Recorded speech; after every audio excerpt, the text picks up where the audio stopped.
Hello ladies and gentlemen, and welcome to another tank review. I haven't done these in a while, and today we are obviously looking at the Batchat 25T AP, the tier 9 French medium that got introduced in 9.15.1 because naming your patches conveniently would be a pain in the ass. Anyways, Batchat 25T, the baby Batchat, no armor to speak of here. Everything is pretty much an overmatch over. If you have a 122 mil gun, you can overmatch this entire tank. So there's not really a lot of armor to talk about. And let's look at some of the rest of the stats before we get into the game. So you have 6 degree gun depression, 13 elevation. To the back of the tank, the elevation gets to 8, which is pretty bad. And you should try to avoid, trying to shoot upwards when you're driving backwards, which is not. Might not seem like such an often occasion, but it does happen in these tanks quite a bit. So, something to keep in mind, I guess. And when it comes to the soft stats, I mean, what can we really compare this with the Lorraine? I mean, sure, yeah, better top speed, better soft stats than Lorraine.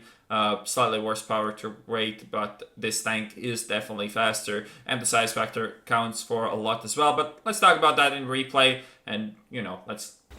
And here is the replay. So playing on Malinovka, pretty much light tier 9 game. I mean, one thing you definitely need to say about this tank is that it performs much better when it's top tier for obvious reasons. This tank really does not fare well against higher tier tanks, and loading gold isn't really an option as well, because one of the major downsides to this tank is that it only carries 30 shots, so carrying that APCR might actually bite you in the ass more than you want, and obviously the only way around it is shooting full APCR, but that's obviously not what I do on this channel, so that's something to think about when you are buying this thing and trying to equip it properly.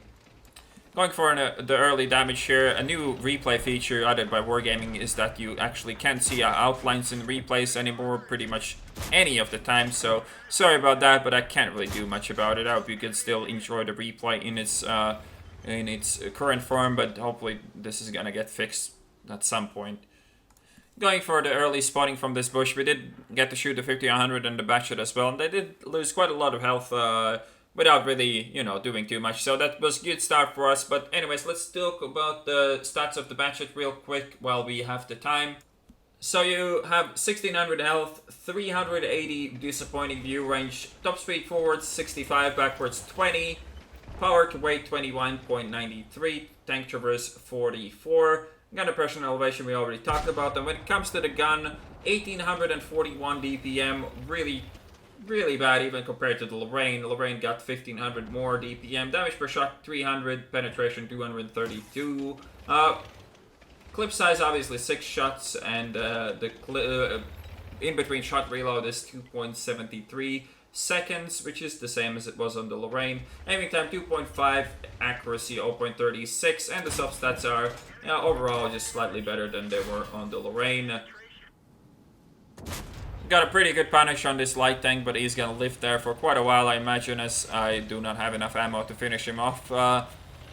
So, the big question about this tank, what people ask, is this better than the Lorraine garbage tank? Well, first of all, yes. Second of all, definitely yes. I mean, the Lorraine was a bad tank for this line, as it didn't really represent any of the playstyle you'd see in any of the line, and it wasn't anywhere near the playstyle of the Batchat at tier 10 as well. While this tank is definitely kind of a mix between the Batchat and the 1390. The really disappointing 380 meter view range, which I do not really understand why Wargaming went for that, is kind of annoying, but you still can work around that reasonably well. With a great crew and coated optics, you should be able to cut it just 450 barely, but that should really be enough. The cam on this should also probably be better than on the Lorraine, but I have no fucking idea, to be honest, so I'm not gonna mention any of that really.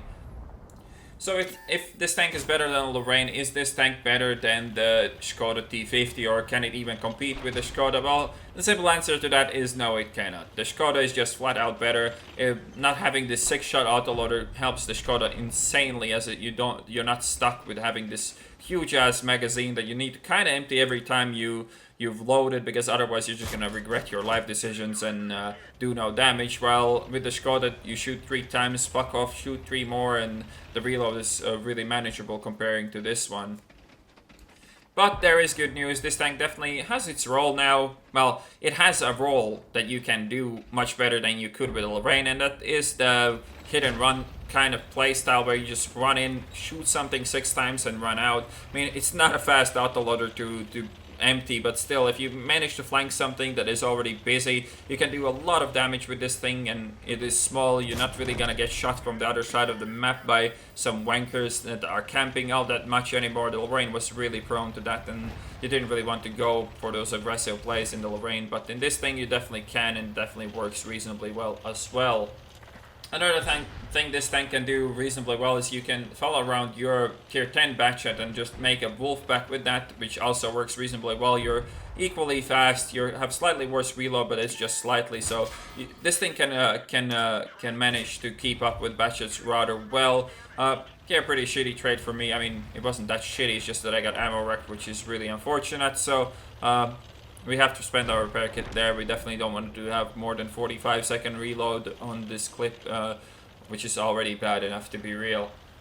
So now we should go to support the M103 and see if we can kill whatever he spots. Hopefully we're going to be loaded by the time. There should be the CDC and maybe some other things there. The enemies have kind of split up that IS-3 from everybody else, so I imagine that guy's going to die rather quickly.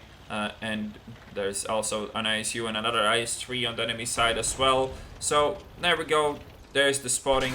I got spotted as well by the WZ. I need to take him out first, as this guy is just gonna fuck me immensely, but he does fuck up for some reason there. Really weird play by him, and now this is some potato shooting by me. For sure. Also, fuck outlines. We don't need these in the replays anyways, right? It's not like a useful feature or anything. So this is a pretty bad shooting by me, as I said. We do manage to nail like what, 3 shots in the end. So pretty bad. Could have killed him. Maybe could have saved the 103 there as well, but didn't happen. So we're quite a bit of trouble now. The CDC spots me as well, which I don't really recognize fast enough. This could have been really dangerous for me, but I do get to get away with it, so it is fine at the moment at least. The enemy batchet in the meanwhile is getting rid of our T-34s, and I'm not loaded yet, so I can't really help them, but it seems that he's kind of fucked up and sitting there tracked, so yeah, we do get to pick him up. He picks up the other T-34 though in the process, so it is 2 against 4 now. Still pretty shabby looking situation, as one of their tanks is an ISU as well. I only have 850 health, and that could work out really badly for me, but we do get to pick up the CDC and make it slightly more favorable fight for us. Only 3 versus 2 now, and one of them is Artie, which, you know, might go either way for us. And now I'm trying to get into these bushes, hopefully without getting spotted, but we'll see what happens. I mean, I should be covered from the base. You'd think the first bushes should have covered me there, but apparently not, so I get spotted. At least I spot the ISU back. We do pen 1. The second shot actually tracks him. The IS-3 is spotted at the moment, but we're just gonna kill the ISU because I don't even know. The IS-3 could have, should have, and would have killed me if he just fired. I'm not sure what the fuck was he aiming there for so long for, but I mean, I'm gonna take it. Fuck it, man. Why not? And even if the IS-3 did kill me, killing the ISU there was definitely the top priority, as he pretty much just shits on that SU-100Y anyways, and now only the RD remaining. We should be fine to win this game without too much difficulty, as my reload is already in half, and the other TD shouldn't even get spotted for shooting that RD anyway, so we should be just fine to hide behind buildings while the RD dies and let the SU kill him. So yeah, pretty weird ending to this game. I didn't really deserve to live this to the end, but I mean, I don't even know what the fuck that IS-3 was doing. He was peeking out sideways, which you also didn't see because of the fucking glorious fucking lack of outlines. But anyways, let's look at the end plates. Ace Tanker, 1970 experience with the premium account, Top Gun, High Caliber, and Tank Sniper. Ended up doing 5,399 damage with a 1,313 base experience.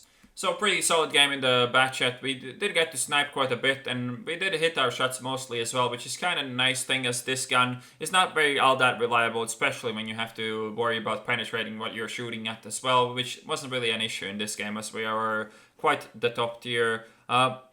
You can also see my equipment choices. So word stabs, coated optics, and gun length drive is the equipment I chose to run on my Batchat. You can go for ventilation here as well, but I just really feel that this gun needs some help when it comes to the handling of it.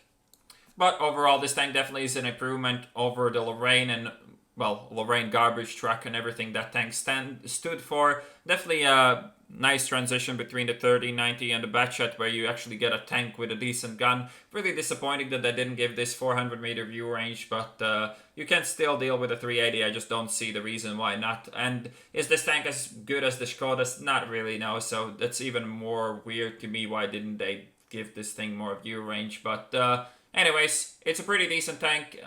Compared to the Lorraine, it's still nowhere near the Skoda's, and that's pretty much all I have to say for it. So, hope you guys enjoyed this review, and I'll see you on the next one.